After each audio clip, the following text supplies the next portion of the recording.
ونصلي على رسوله الكريم أما بعد فأعوذ بالله من الشيطان الرجيم بسم الله الرحمن الرحيم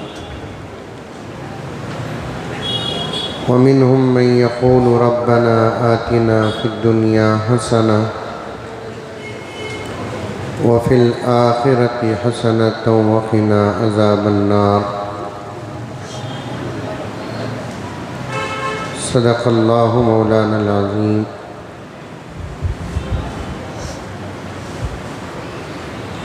اللهم صل على سيدنا نبينا مولانا محمد وبارك وسلم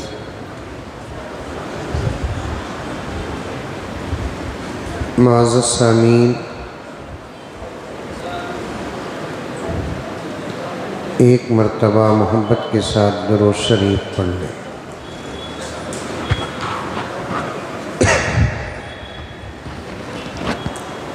میں نے جو آیت تلاوت کی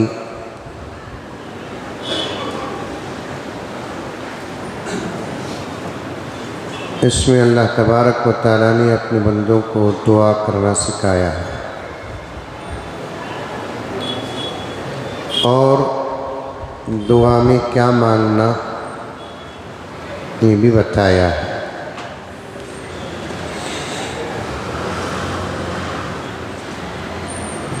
کیونکہ ہم میں سے اکثر ایسے ہیں جن کو دعا کرنا نہیں آتا۔ دعا تو دعا بنیادی احکامات سے ہم لوگ ناواقف ہیں، یہاں تک کہ کتنے ایسے مسلمان ہیں جن کو کلمہ طیبہ تک صحیح طور پر پڑھنا نہیں آتا اور اس کے معنی اور اس کے مطلب سے اس کے احکامات سے ناواقف ہے۔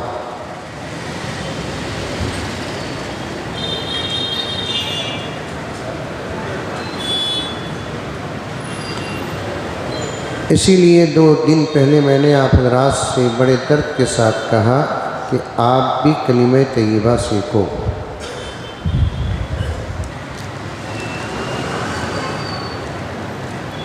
خاص طور پر پہلا کلمہ اور دوسرا کلمہ، چھٹا کلمہ اور 7واں کلمہ، یہ جو 4 کلمے ہیں اس کو پڑھنا بھی چاہیے، اس کے معنی کو جاننا بھی چاہیے۔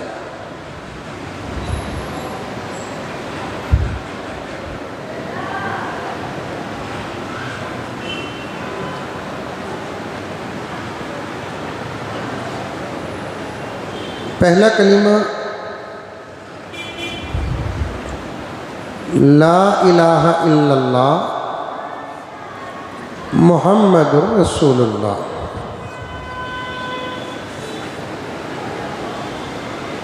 اس کا مطلب آتا ہے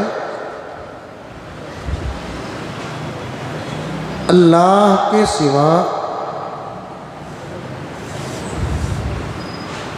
کوئی معبود نہیں۔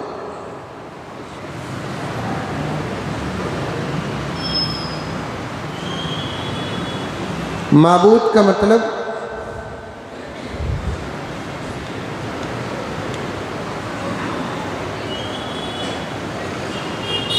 وہ ذات جس کی عبادت کی جاتی ہے۔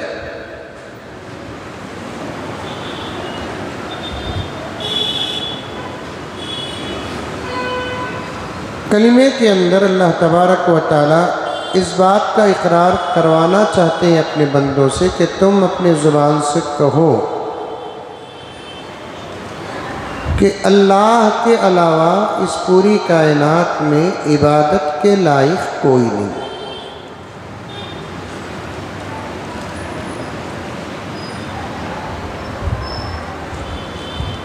اللہ کے علاوہ اطاعت کے لائق اور بھی ذاتیں ہیں، اللہ کے علاوہ محبت کے لائق اور بھی ذاتیں ہیں۔ بڑی احتیاط سے میں کہہ رہا ہوں، آپ بھی بڑی توجہ کے ساتھ سنیں۔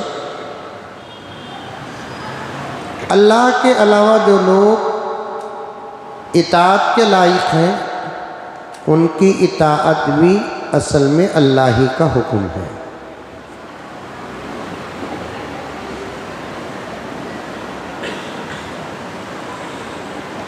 یا ایھا الذین آمنوا اطیعوا اللہ واطیعوا الرسول، اللہ تعالیٰ فرماتے ہیں اے ایمان والو اللہ کی اطاعت کرو اور اللہ کے رسول کی اطاعت کرو۔ رسول کی اطاعت ہمارے لیے واجب ہے، لیکن یہ اطاعت کا حکم اللہ کے رسول نہیں دے رہے ہیں، بلکہ خود اللہ تبارک و تعالیٰ دے رہے ہیں کہ تم میرے رسول کی باتوں پر عمل کرو۔ مطلب یہ ہے کہ رسول کی اطاعت کرو۔ اسی لیے میں نے کہا کہ اللہ کے علاوہ اطاعت کے لائق اور بھی ذاتیں ہیں۔ ماں باپ کی اطاعت کرو، شوہر کی اطاعت کرو، استاد کی اطاعت کرو، شیخ اور صحیح پیر اور مرشد کی اطاعت کرو، بڑے لوگوں کی اطاعت کرو۔ لیکن ایک بات یاد رکھیں، یہ تو ہمارا ایمان ہے کہ ہمارے نبی کی اطاعت واجب ہے، اور ہمارا نبی اپنی امت کو غلط باتوں کا کام کرنے کا حکم نہیں دیتے، اور نبی کے بعد صحابہ کی بھی اطاعت ہمارے لیے ضروری ہے۔ لیکن جہاں تک ماں باپ کی اطاعت کا مسئلہ ہے، استاد کی اطاعت کا مسئلہ ہے، شیخ کی اطاعت کا مسئلہ ہے، شوہر کی اطاعت کا مسئلہ ہے، اور بڑے لوگوں کی اطاعت کا مسئلہ ہے، ایک بہت اہم بات سن لیں آپ کہ ان کا حکم اگر شریعت کے خلاف نہ ہو تو پھر ان کی اطاعت واجب ہے۔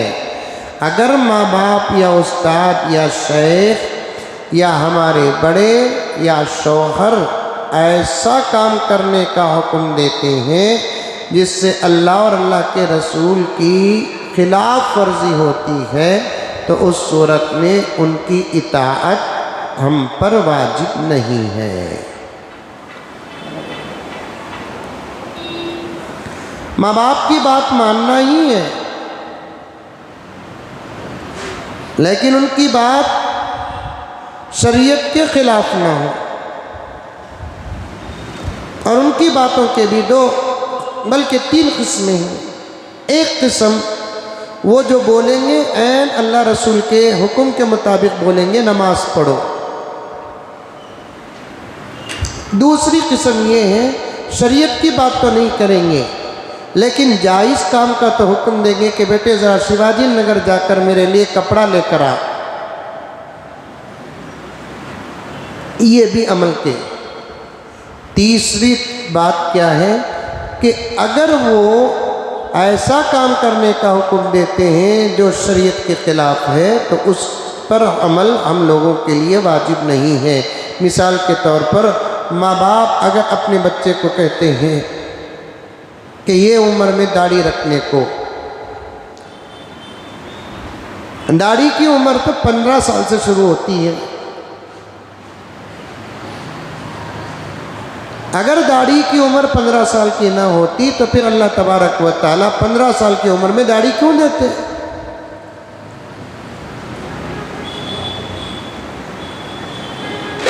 ابھی ہے زمانہ، عمر ہے داڑھی رکھنے کا، شادی ہونے کے بعد داڑھی رکھو، بچے ہونے کے بعد داڑھی رکھو، ریٹائرڈ ہونے کے بعد داڑھی رکھو، بیکار ہونے کے بعد داڑھی رکھو، مرنے کے قریب پہنچنے کے وقت میں داڑھی رکھو۔ یہ سب بیکار کی باتیں ہوتی ہیں۔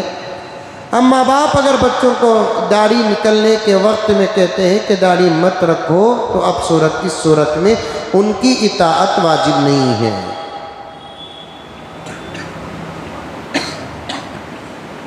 اور ماں باپ کو بھی چاہیے کہ اپنی اولاد کو ایسے کام کرنے کا حکم نہ دے کہ تمہاری بات سن کر بچہ اللہ اور اللہ کے رسول اور شریعت کا مخالف بن جائے۔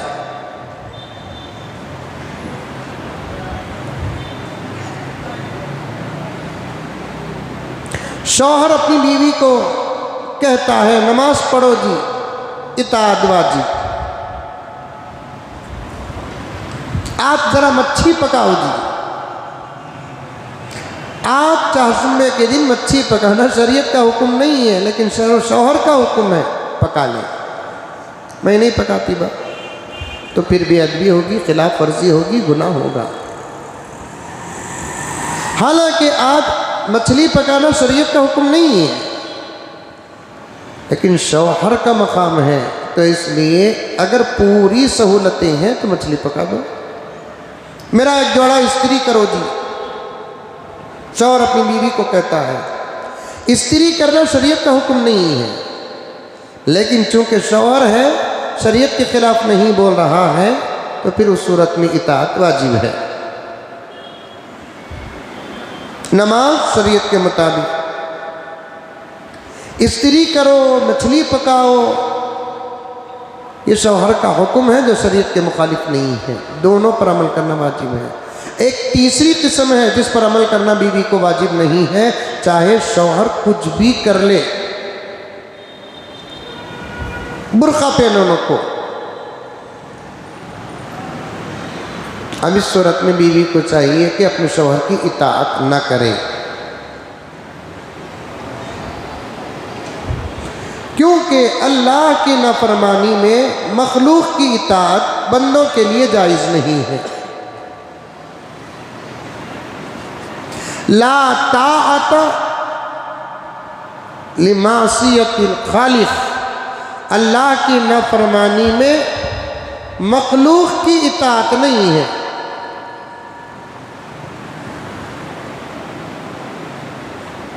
کتنے مسلمان ایسے ہیں جو بڑوں کا حکم سن کر اللہ تبارک و تعالیٰ کی نافرمانی کرتے ہیں،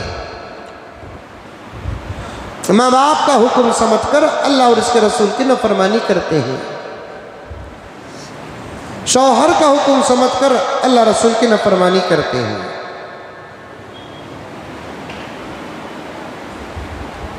جائز نہیں ہے، لیکن یہ بات کو اپنے ذہن میں رکھیں، اطاعت کے لائق اور بھی ہیں، لیکن عبادت کے لائق اللہ کے علاوہ کائنات میں کوئی اور نہیں ہے۔ عبادت ہوگی تو اسی کی ہوگی۔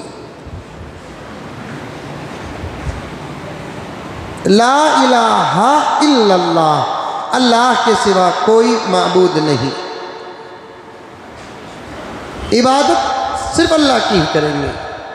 کلمے کی اس شرح میں حضرات فقہا نے لکھے ہیں، یہاں بہت ساری باتیں مراد ہیں، اس میں سے ایک سجدہ بھی، سجدہ صرف اللہ کے لیے ہوگا، اس کے علاوہ کسی اور کے لیے سجدہ نہیں ہوگا۔ یہ اختلافی مسئلہ ہے نہیں، لیکن مسلمانوں نے اسے اختلافی مسئلہ بنا لیا ہے۔ اختلافی مسائل اور بھی ہیں، جھنگا کھانا کہ نہیں کھانا اختلافی مسئلہ ہے، کیکڑا کھانا کہ نہیں کھانا اختلافی مسئلہ ہے، نماز میں رفع دین کرنا کہ نہیں کرنا اختلافی مسئلہ ہے، امام کے پیچھے سورہ فاتحہ پڑھنا کہ نہیں پڑھنا یہ اختلافی مسئلہ ہے، آمین زور سے بولنا کہ آہستہ بولنا یہ اختلافی مسئلہ ہے، خبر میں پھول ڈالنا کہ نہیں ڈالنا یہ اختلافی مسئلہ ہے، لیکن سجدہ کرنا اختلافی مسئلہ نہیں ہے، لیکن مسلمانوں نے اسے اختلافی مسئلہ بنا لیا ہے۔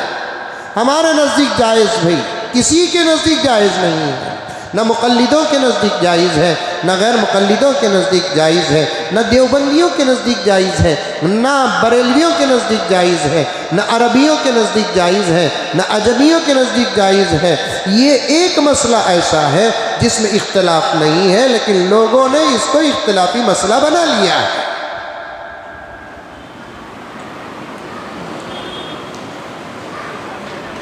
سجدہ جو ہوگا وہ صرف اللہ کو ہوگا،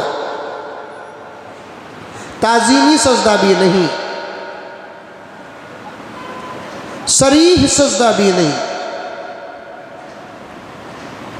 ہم نے دیکھا اللہ والوں کے مزارات پر ایسے سجدہ کرتے ہیں، ایسے سجدہ کرتے ہیں، لیکن ماحول ایسا نہیں ہے کہ ہم وہاں پر کچھ کام کریں، کچھ بولیں، کیونکہ ان لوگوں کی میجارٹی ہوتی ہے۔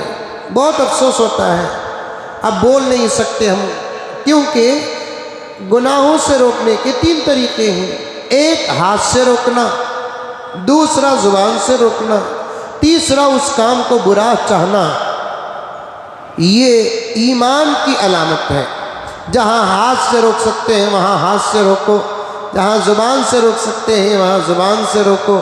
2 کام بھی کرنے کی جہاں طاقت نہیں ہے تو اس کام کو برا سمجھ جاؤ، یہ ایمان کی علامت ہے، پیارے آقا صلی اللہ علیہ وسلم نے فرمایا ہے۔ اور ایک کام بھی کرنا چاہیے کہ اس غلط کام کرنے والے کے لیے ہدایت کی دعا کرنا چاہیے۔ ہم نے اللہ والوں کے مزارات پر کتنے مسلمانوں کو ولی کی مزار بنانا، قبر بنانا، یہ بھی اختلافی مسئلہ ہے۔ تھوڑی دیر کے لیے مان لیں کہ ایک اللہ کا ولی ہے، نبی کا عاشق ہے، اس کی قبر بنائے ہیں، مقام برکت ہے، وہ رحمت ہے، وہ اللہ والوں کی قبروں پر اللہ تبارک و تعالیٰ کی رحمتیں اور برکتیں نازل ہوتی ہیں، مقام زیارت ہے، مقام سلام ہے، مقام واسطہ ہے، مقام وسیلہ ہے، بالکل صحیح ہے۔ وہاں جانے کے بعد سلام کریں، اللہ کے پاس مانگیں، ان کے وسیلے سے مانگیں، ان کے لیے مانگیں، ان کے واسطے اور وسیلے سے ہمارے لیے مانگیں، سب روا اور جائز ہے۔ لیکن وہاں جا کر غیر غلط کام کرنا، چراغ سلگانا، چادر چڑھانا، اود بتیاں سلگانا، خبروں پہ پڑے ہوئے پھول کی پتیاں نکال کر لانا اور اس کے کھانے پر یہ عقیدے بیان کرنا کہ اس کے کھانے سے شیاطین بھاگ جاتے ہیں، بلائیں دور ہو جاتے ہیں۔ اب کھانے والا داڑھی مڈانے والا رہا تو ایک پھول کی پتی نہیں، پوری چادر کھا لیا تو بھی کہاں سے برکت آئے گی، جبکہ داڑھی مڈانے والے پر اللہ کی لعنت برستی ہے۔ عقل نہیں سکا۔ پھر اس کے علاوہ وہاں ایسے سجدے کرتے ہیں، اللہ اکبر کبیرہ، اتنے خلوص کے ساتھ، خشوع کے ساتھ، اتنی عاجزی کے ساتھ، اتنے ادب کے ساتھ، اتنے اطمینان کے ساتھ، خبروں کے پاس ہم نے اپنے آنکھوں سے مسلمانوں کو سجدہ کرتے ہوئے دیکھا۔ قسم کھانے کے لیے میں تیار ہوں محترم کہ ویسا سجدہ وہ اللہ کا بندہ اگر نماز میں کر لیتا اس کی زندگی بدل جاتی۔ ویسا سجدہ اگر وہ نماز میں کر لیتا، اتنے خشوع کے ساتھ، اتنے خضوع کے ساتھ، اتنے ادب کے ساتھ، تو پھر میں سمجھتا ہوں کہ اس کی زندگی بدل جاتی۔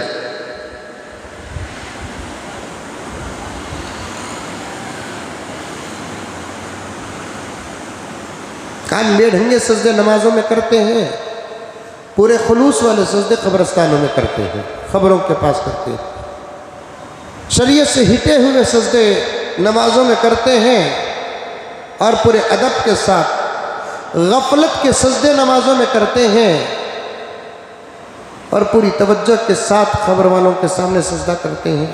سچ کہتا ہوں، اللہ کے پاس مجھے بھی حساب دینا ہے، آپ کو بھی حساب دینا ہے۔ اگر خبروں سے باہر نکلنے کی طاقت اگر مردوں کو اللہ تبارک و تعالیٰ دیتا تو اللہ والے اپنے خبروں سے باہر نکل کر ان کے ادب کے نام پر دین کا جو سودا کرتے نا، پہلے ان کو جوتے مارتے۔